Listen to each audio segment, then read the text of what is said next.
აშფოთებს გამეფებული გულგრილობა. რაღაც მზადდება. ჩვენ წესიერად ჯერაც ვერ გავიგეთ რა დროში ვცხოვრობთ. არ ვიცით რომ მოვკვდებით. რა გამოვა ყოველივე ამისგან არ ვიცი. მდგომარეობა ძალზედ რთულია. სამყაროს ბედი რამდენიმე ადამიანზეა დამოკიდებული. მაგრამ უფალი ჯერ კიდევ ამოხრუჭებს. ჩვენ ბევრი და ტკივილით ლოცვა გვმართებს, რათა უფალი ჩაერიოს იმაში, რაც ხდება. გულმხურვალედ მოვეკიდოთ ამას და სულიერად ვიცხოვროთ, ძმებო. ძალიან რთული დროა. უამრავი ფერფლი, ნაგავი, გულგრილობაა ირგვლივ. და იმისათვის, რომ ეს ყოველივე გაფანტოს, საჭიროა ძლიერად დაუბეროს.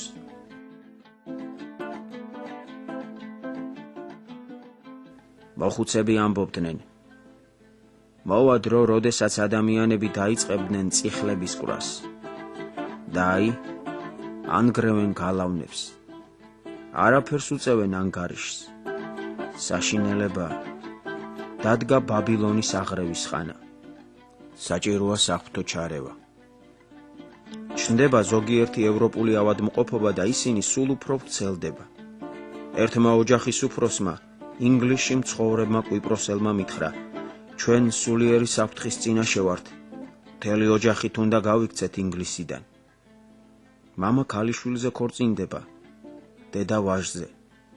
ჩვენ კი მაჩვევივით გვძინავს.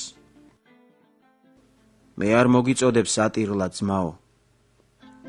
არამედ მივაქციოთ ყურადღება უდიდეს მომავალ საფრთხეს და აღვაპყროთ ხელები უფლისკენ. დავფიქრდეთ, როგორ დავიცვათ თავი ბოროტებისაგან. საჭიროა დავამუხრუჭოთ, რადგან არსებობს ყველაფრის განადგურების საფრთხე. უდიდესი მღელვარებაა.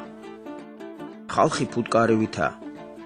თუ სკას დაარტყამ, ფუტკრები გარეთ გამოფრინდებიან. შემდეგ ისინი იმ მიმართულებას იღებენ, საითაც ქარი დაუბერავს.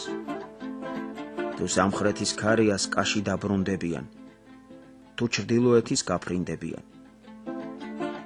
ასევეა ხალხიც, რომლებსაც უბერავს ხან ნაციონალური სამხრეთის, ხან კი ნაციონალური ჩრდილოეთის ქარი. და მას აწყალს თავი გაბრუებული აქვს. თუმცა მიუხედავად ამ მღელვარებისა, მე ვგრძნობ ჩემში ერთგვარ ნუგეშს, ერთგვარ სიმტკიცეს. შეიძლება ზეთისხილის ხე გახმაკიდეც, მაგრამ იგი გამოიღებს ახალ ყლორტებს. არის ქრისტიანთა ნაწილი, რომლებშიც განისვენებს უფალი. არიან კიდევ უფლის ადამიანები, მლოცველები და კეთილი უფალი გვითმენს ჩვენ და კვლავაც ყველაფერს მოაწესრიგებს. მლოცველი ადამიანები გვიტოვებენ იმედს. ეუბნებით ეს იმიტომ კი არა, რომ შეშინდეთ, არამედ იმისთვის, რომ იცოდეთ, სად ვიმყოფებით. ეს ჩვენთვის ძალიან ხელსაყრელი საშუალებაა.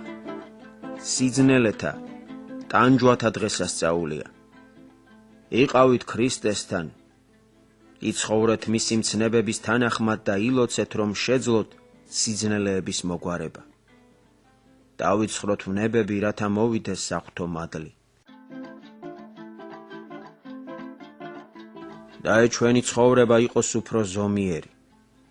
მოდით, ვიცხოვროთ უფრო სულიერად, ვიყოთ უფრო მეგობრულნი. დავეხმაროთ მათ, ვისაც ტკივა. დავეხმაროთ საწყლებს, გაჭირვებულებს. სიყვარულით, სიტყვით, სიკეთით. მოდით ვილოცოთ, რომ გამოჩნდნენ კეთილი ადამიანები.